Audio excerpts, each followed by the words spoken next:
Hi friends, welcome back to my channel. ఈరోజు మీకు ఈ సీరియల్లో ఏం జరిగిందో తెలుసుకోవాలి అనుకుంటున్నారా? అయితే వెంటనే మనం సీరియల్లోకి వెళ్ళిపోదాం.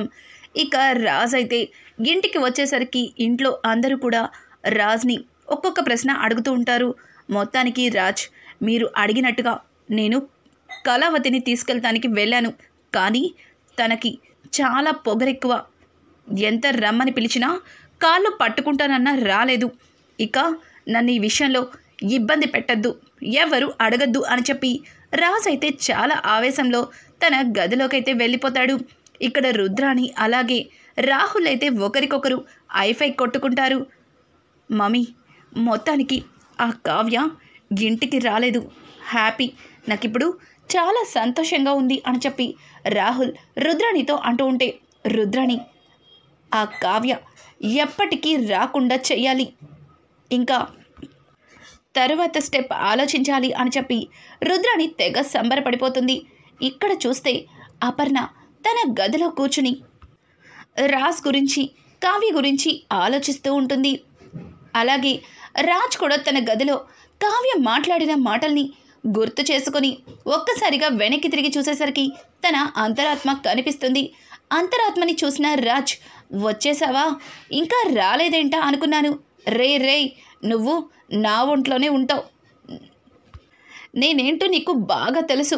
ఇప్పుడు నువ్వు ఆ కళావతిలాగా రకరకాల ప్రశ్నలు వేసి నన్ను విసిగించద్దు అని చెప్పి ఇక రాజైతే తన అంతరాత్మతో మాట్లాడుతుంటే, అంతరాత్మ మాత్రం ఉలుకు పలుకు లేకుండా అలాగే రాజ్ వైపు ఒకలా చూస్తుంటాడు. అర్థమైంది, నీ చూపుకి కారణమేంటో, అర్థమేంటో నాకు బాగా అర్థమైంది.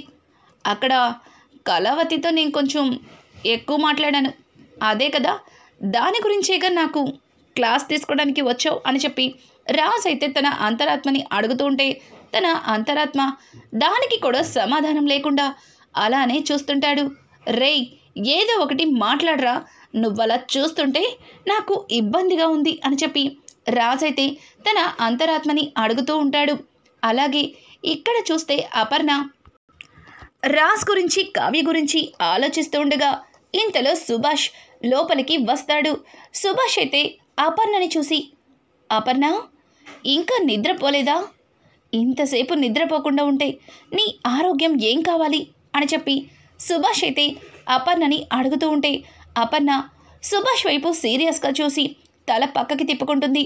అపర్ణ, నా మీద నీకు చాలా కోపం ఉందని తెలుసు, కానీ ఇలా నిద్రపోకుండా నీ ఆరోగ్యాన్ని పాడు చేసుకుంటే ఒక భర్తలా అది చూస్తూ ఉండలేను అని అంటూ ఉంటే, అవును, ఒక భార్యకి ఇవ్వాల్సిన గౌరవం మీరు ఎప్పుడిచ్చారని, తప్పు చేసినప్పుడు ఆలోచించాల్సింది నేను ఎంతలాగా బాధపడతానో, కానీ ఇప్పుడు మీరు ప్రేమని చూపిస్తే ఆ ప్రేమని నేను ఎలా తీసుకుంటా అనుకుంటున్నారు అని చెప్పి ఇక అపర్ణ సుభాష్తో మాట్లాడుతుంటే, సుభాష్, అపర్ణ, నేను తప్పే చేశాను, కానీ నేను నిన్ను ప్రాణానికి ప్రాణంగా ప్రేమించాను.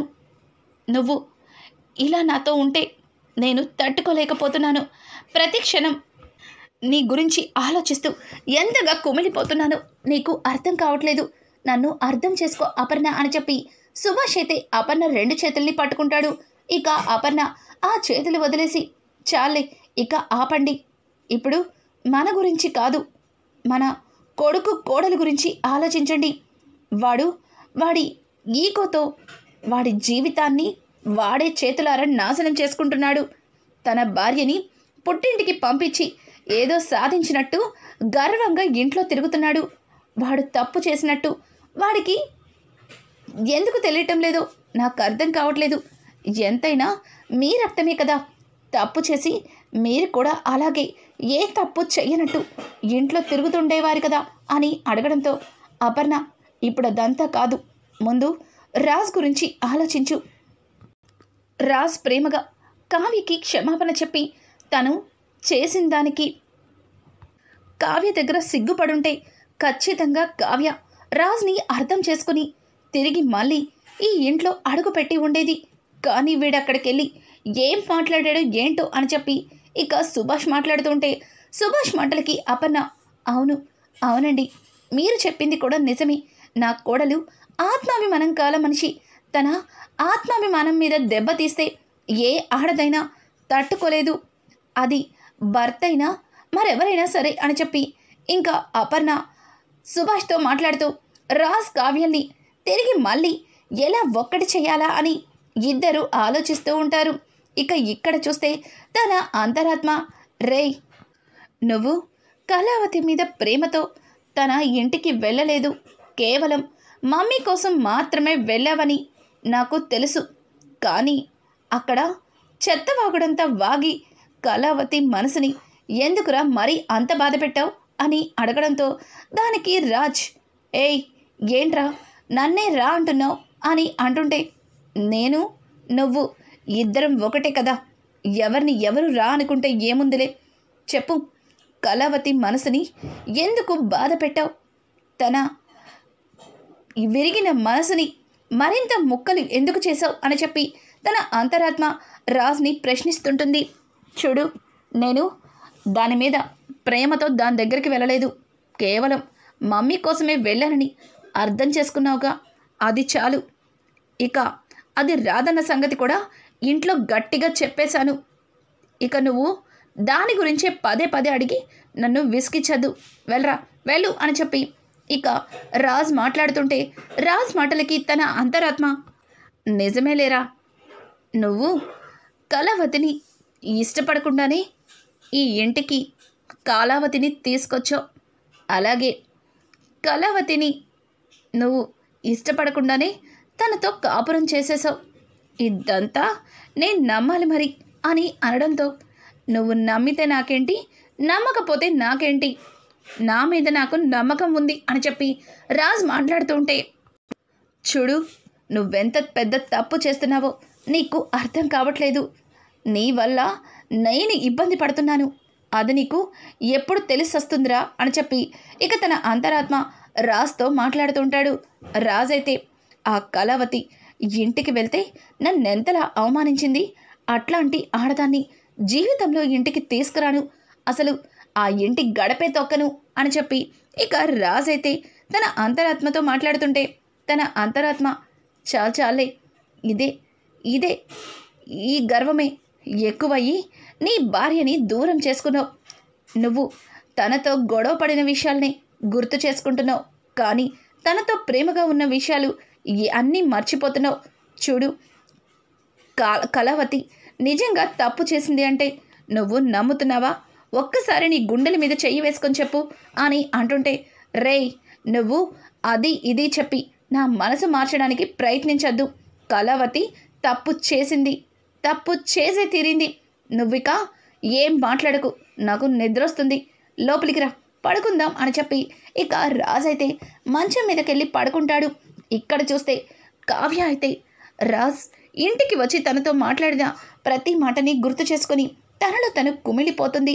గింతలో కనకం అక్కడికొచ్చి, అమ్మ కావ్య అని అడగడంతో, ఏం తప్పు చేశానమ్మా, అసలు ఏం పాపం చేశాను, పెళ్లి చేసుకున్న దగ్గర నుంచి ఒక్కరోజు కూడా మనశ్శాంతి లేదు, ఆ ఇంట్లో అడుగు పెడితే అత్తగారు ఎంతగానో ఇబ్బంది పెట్టారు, అత్తగారి మనసుని గెలుచుకున్నాను అనుకునేలోపే ఇప్పుడు నా భర్త నన్ను కేవలం నీతో బలవంతంగానే కలుసున్నాను అని చెప్పి అందరి ముందు తెగేసి చెప్పారు. అసలు ఎందుకమ్మా అన్ని బాధలు దేవుడు నాకే పెడుతున్నాడు అని చెప్పి ఇక కావ్య మాట్లాడుతూ ఉంటే ఆ మాటలకి కనకం, కావ్య నువ్వేం బాధపడకే, అల్లుడు గారికి నీ మీద కొండంత ప్రేమ ఉంది, నీ మీద ఆ ప్రేమని ఎలా చూపించాలో తెలియక ఆయనలో ఆయనే సతమతమవుతున్నారు, నిన్ను తీసుకెళ్ళటానికి అల్లుడు గారు ఎంతలాగా ఇబ్బంది పడ్డారో అంతా చూశాను అని అంటుంటే, అమ్మా ఆయన నన్ను తీసుకెళ్తానికి వచ్చింది కేవలం ఇంట్లో అందరూ ఫోర్స్ చేసి పంపించడం వల్లే, ఆయన ఏం మాత్రం కూడా తప్పు చేయనట్టుగా మాట్లాడుతున్నారు, తప్పంతా నాదే అన్నట్టుగా మాట్లాడుతున్నారు, ఇక ఆయనకి నా మీద ప్రేమ ఉందంటే ఎలా నమ్ముతానమ్మా, ఇక దాని గురించి వదిలేసి నాకు బాగా ఆకలిగా ఉంది, భోజనం పెడతావా అని అడగడంతో దానికి కనకం, ఇదిగో ఇప్పుడే పెడతానమ్మా అని చెప్పి లోపలికి వెళ్ళి ఇంకా కావ్యకి భోజనాన్ని అయితే ఇస్తుంది. ఇక్కడ చూస్తే కళ్యాణ్ అప్పు ఇద్దరు కూడా చాప మీద పడుకొని ఏదో ఆలోచిస్తూ ఉంటున్న కళ్యాణ్ని, కవి ఏంటి, ఏం ఆలోచిస్తున్నావు నిద్రపోకుండా అని అంటూ ఉంటే ఇక కళ్యాణ్ అప్పు వైపు తిరిగి, అది కాదు పొట్టి, ఈరోజు అన్నయ్య వదిన కోసం మీ ఇంటికి వెళ్ళాడు కదా, మరి వదిన రానని చాలా గట్టిగా చెప్పింది. నాకెందుకో కాస్త భయంగా ఉంది. అన్నయ్య వదినల మధ్యలో దూరం ఎక్కువైతే ఆ తర్వాత లేదు అలా జరగడానికి వీల్లేదు. రుద్రాణి అత్త ఇదే అలసగా తీసుకొని వదిన్ని అన్నయ్యని మరింత దూరం చేస్తుందేమో, నాకు భయంగా ఉంది అని అంటుంటే ఇక అప్పు, నువ్వేం కంగారు పడకు, అక్కడ మీ రుద్రాణి అత్తని కాచుకొని చూడ్డానికి మా స్వప్నక్క ఉంది. మా స్వప్నక్క సింహం లాంటిది, ఆవలిస్తే పేగులు లెక్కెట్టేస్తుంది. తను మీ రుద్రాణి అత్త ఆటల్ని అంత త్వరగా సాగనివ్వదులే, నువ్వేం కంగారు పడకు, నిద్రపో అని చెప్పి ఇంకా అప్పు అయితే కళ్యాణ్కి ధైర్యం చెప్పి నిద్రపుచ్చుతుంది. ఇక సీతారామయ్య అలాగే ఇందిరాదేవి మాట్లాడుకుంటూ, బావా, కావ్య మనసు ఎంతగా ముక్కలైపోయిందో తన మాటల్లోనే తెలిసింది. వీడేమో తను చేసింది ఏమాత్రం కూడా తప్పు కాదు అన్నట్టుగా అక్కడికి వెళ్ళి కావ్యని ఇష్టం వచ్చినట్టు మాట్లాడుంటాడు. తనని మళ్ళీ ఎంతలా బాధ పెట్టి ఉంటాడు అని చెప్పి ఇక ఇందిరాదేవి కావ్య గురించి సీతారామయ్యతో మాట్లాడడంతో దానికి సీతారామయ్య, చూడు చిట్టి, నువ్వేం బాధపడకు, కావ్య తెలివైన పిల్ల, అన్నీ అర్థం చేసుకుంటుంది. ఇప్పుడు మనం ఆలోచించాల్సిందేంటంటే కావ్య రాజులిద్దరినీ ఒక్కటి చేయాలి, తిరిగి మళ్ళీ కావ్యని ఈ ఇంటికి రప్పించాలి, దానికోసం మనం ఏదో ఒకటి చెయ్యాలి అని చెప్పి ఇక సీతారామయ్య ఇందిరాదేవితో మాట్లాడుతుంటే, ఇందిరాదేవి, మనమేం చేస్తాం బాబా, మనం ఏమీ చెయ్యలేని స్థితిలో ఉన్నాం అని చెప్పి ఇంకా ఇందిరాదేవి సీతారామయ్యతో మాట్లాడుతుంటే, లేదు చిట్టి, మనమే చెయ్యాలి, చేసే తీరుతాం అని చెప్పి ఇక సీతారామయ్య ఇందిరాదేవికి ఏదో చెబుతూ ఉంటే ఆ మాటలు విని ఇందిరాదేవి ఒక్కసారిగా, ఏంటి బావా, ఇంత మంచి ఐడియా ఇంతవరకు నాకెందుకు చెప్పలేదు, ఇది ముందే చేయాల్సింది, కావ్య ఈ ఇంటి నుంచి వెళ్ళేదే కాదు అని అంటుంటే ఆ మాటలకి సీతారామయ్య, ఇంతదాకా వస్తుందని నేనేమన్నా అనుకున్నానా చిట్టి, ఇక చెయ్యవలసింది చెయ్యి అని చెప్పి ఇందిరాదేవికి చెప్పడంతో ఇక తను కూడా సరే అన్నట్టుగా నవ్వేసి ఊరుకుంటుంది. ఇక్కడ చూస్తే రుద్రాణి రాహుల్ ఇద్దరూ మాట్లాడుకుంటూ, మమ్మీ, ఖచ్చితంగా ఇంట్లో అందరూ కలిసి రాజ్ని మళ్ళీ బలవంతం చేయొచ్చు, ఈసారి కనుక రాజ్ కావ్య దగ్గరికి వెళ్తే ఖచ్చితంగా తనకి క్షమాపణలు చెప్పే తీసుకొస్తాడు, మనమే ఏదో ఒకటి చేయాలి, వాళ్ళిద్దరినీ శాశ్వతంగా కలవనివ్వకూడదు అని చెప్పి ఇక రాహుల్ అలాగే రుద్రాణి మాట్లాడుకుంటూ బయటకి చూసేసరికి బయట గార్డెన్లో రాజ్ అటూ ఇటూ తిరుగుతూ ఉంటాడు. రాజ్ని చూసిన రుద్రాణికి ఏదో ఐడియా వచ్చినట్టుగా అనిపించి ఇక రాజ్ దగ్గరికైతే వెళ్తుంది.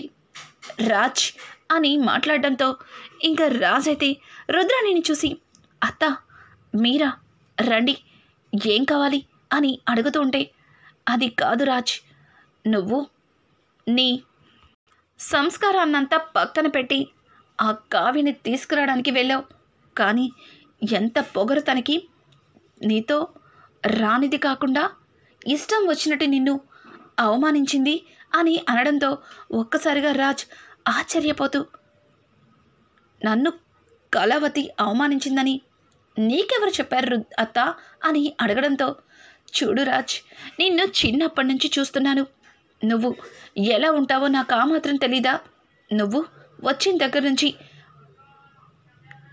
అదొకలా ఉంటున్నావు, అప్పుడే నాకు అర్థమైంది ఆ కావ్య నిన్ను ఎంతలా అవమానించిందో అని అంటుంటే ఇక రుద్రాణి మాటలకి రాజైతే, అవునత్త, నువ్వన్నది నిజమే, ఆ కళావతికి ఎంత పొగరు, నేనొక మెట్టు దిగొచ్చి తనని తీసుకెళ్ళడానికి వెళ్తే నిన్నే రాను పొమ్మంటుందా, ఇక జీవితంలో దాన్ని తీసుకురాను అని చెప్పి రాజ్ మాట్లాడుతూ ఉంటే రాజ్ మాటలకి రుద్రాణి అయితే జీవితంలో తనని తీసుకురాను అన్న మాట కాదు రాజ్.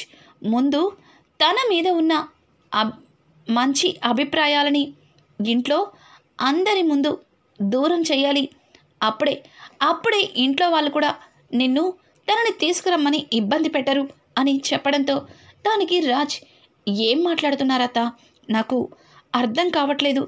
తన మీద ఉన్న మంచి అభిప్రాయాన్ని ఇంట్లో వాళ్ళ మనసులోంచి నేనెలా తీసేస్తాను అని చెప్పి రాజ్ మాట్లాడుతుంటే ఆ మాటలకి రుద్రాణి రాజ్కి, అది కాదు రాజ్, తనంటే నీకు ఇష్టం లేదు కదా, తనతో నువ్వు కలిసి ఉండాలని అనుకోవట్లేదు కదా, మరి ఇంకెందుకు, తనకి విడాకులు ఇచ్చేస్తే సరిపోతుంది కదా అని అనడంతో వెనక నుంచి ఇంకా అపర్ణ అయితే రుద్రాణి అని గట్టిగా అరుస్తుంది. ఒక్కసారిగా రుద్రాణి అయితే భయపడిపోతూ వెనక్కి తిరిగి చూస్తుంది. అపర్ణని చూసి ఇంకా గజగజ వణుకుతూ తల కిందకి దించుకుంటుంది. సిగ్గుందా నీకు? అసలు నువ్వు ఆడదానివేనా? భార్యాభర్తలిద్దరి మధ్యలో గొడవలు జరిగితే దాన్ని సర్దుమొచ్చి వాళ్ళిద్దరిని ఒక్కటి చేయాలి. చేత కాకపోతే నోరు మూసుకొని పక్కన ఉండాలి. అంతేగాని నా కొడుకు కోడల్ని విడతీయాలని చూస్తే చంపేస్తాను. ఇప్పటికే నీ వల్ల నా కోడలు ఈ గడప దాటి వెళ్ళిపోయింది. నా కొడుకు మనసులో నా కోడలి మీద విషం నిండిపోయింది. దాన్ని ఎలా తీయాలో ఆలోచించకుండా మళ్ళీ నా కొడుక్కి కొత్త ఆలోచనని కల్పిస్తావా అని అంటుంటే దానికి రుద్రని, ఏంటొదినా, నేనేదో తప్పు చేసినట్టు మాట్లాడుతున్నావు. నీ కోడలు తప్పు చేసింది, అందుకే ఇంటి నుంచి వెళ్ళిపోయింది. అయినా రాజ్కి తను ఏ విధంగా సరిపోదు. పైగా మన రాజ్కి కూడా తనంటే ఇష్టం లేదు. ఇంకెందుకు తనతో మనకి ఈ బంధుత్వాలు, దానికి విడాకులు ఇచ్చేస్తే సరిపోతుంది కదా అని చెప్పి ఇక రుద్రాణి అయితే నోటికి వచ్చినట్టు మాట్లాడుతుంటే అపర్ణ తట్టుకోలేక రుద్రాణి చెంప చెల్లు అనిపిస్తుంది. ఒక్కసారిగా రుద్రాణి వదినా అని అంటుంటే, ఇంకొక మాట మాట్లాడావంటే రెండో చెంప కూడా పగిలిపోతుంది. చూడు, నువ్విక్కడి నుంచి వెళ్ళకపోతే ఇంట్లో అత్తయ్య మామయ్యతో నిర్దాక్షిణ్యంగా కావ్యని కాదు నిన్ను ఇంట్లో నుంచి వెళ్ళగొట్టవలసి ఉంటుంది అని అనడంతో ఇక రుద్రాణి ఏం మాట్లాడలేక తల దించుకొని మౌనంగా అక్కడి నుంచి వెళ్ళిపోతుంది. ఇక్కడ చూస్తే రాజ్, మమ్మీ నువ్వు ఆవేశపడకు మమ్మీ, నీకు అసలే హెల్త్ బాగోలేదు అని అంటుంటే, ఆపు, ఇంకా నా గురించి ఆలోచిస్తున్నట్టు మాట్లాడకు. నిజంగా ఈ తల్లి మీద ప్రేమ ఉంటే నా కోడల్ని నా దగ్గరికి తీసుకొచ్చి ఉండేవాడివి. కానీ నువ్వు అదేది చెయ్యలేదు అంటే నువ్వు నా మీద చూపించింది కూడా అబద్ధపు ప్రేమే. ఎన్ని రోజులు కావ్యతో సంతోషంగా ఉన్నట్టు మా దగ్గర ఎలా నటించావో ఇప్పుడు నా మీద ప్రేమని కూడా అలాగే నటిస్తున్నావు అని చెప్పి అపర్ణ అయితే రాజ్ని చెడమడ తిట్టేస్తుంది. రాజ్, మమ్మీ ఏం మాట్లాడుతున్నావు అని అంటుంటే, ఆపు రాజ్, ఆపు. కావ్యతో నువ్వు ఇష్టం లేకుండానే కాపురం చేశావా? నీకిష్టం లేకుండానే కావ్యని నీ గదిలో ఉంచావా? చెప్పు, నిజం చెప్పు. ఎందుకు నా కోడలు మనసుని అంతలాగా గాయపరచావు అని అంటూ ఉంటే దానికి రాజ్ ఒక్క మాట కూడా మాట్లాడకుండా మౌనంగా తల కిందకి దించుకుంటాడు. రాజ్, నువ్విలా మౌనంగా ఉంటే నేనేమనుకోవాలి చెప్పు. కావ్య నిన్ను నిలదీసేసరికి నీ ఈగో హట్ అయింది కదా, నీకు ఎదురు చెప్పేసరికి నీ కోపం కట్టలు తెంచుకుంది కదా, అందుకే కదా కావ్యని ఇంటి నుంచి వెళ్ళగొట్టావు. నీకు కావ్య ఎదురు తిరిగిందనే కదా తనని ఈ కుటుంబంలోనే ఉండకూడదు అని చెప్పావు. చెప్పు రాజ్, చెప్పు అని చెప్పి ఇంకా అపర్ణ అయితే, అర్థమైందిరా, నీ మగ అహంకారాన్ని చూపించావు. మీ నాన్న నన్ను మోసం చేసి మరొక ఆడదానితో సంబంధం పెట్టుకున్నాడు. ఇప్పుడు ఎంత ప్రేమ ఉన్నా నీ గుండెల్లోనే పెట్టుకొని నీ భార్యని మోసం చేస్తున్నావు. అది నీకు అర్థమైన రోజు నువ్వు చాలా కుమిలిపోతావు. ఆలోచించుకో అని చెప్పి అపర్ణ అక్కడి నుంచి వెళ్ళిపోతుంది. అపర్ణ మాటలు విని రాజైతే మౌనంగా ఉండిపోతాడు. ఇక ఇక్కడ చూస్తే కావ్య కొత్త జీవితంలోకి అడుగు పెడుతుంది. అలాగే రాజ్ కావ్యని తిరిగి ఇంటికి ఎలా తీసుకొస్తాడు? రానున్న ఎపిసోడ్స్ అయితే మరింత ఇంట్రెస్టింగ్గా మారిపోతున్నాయి.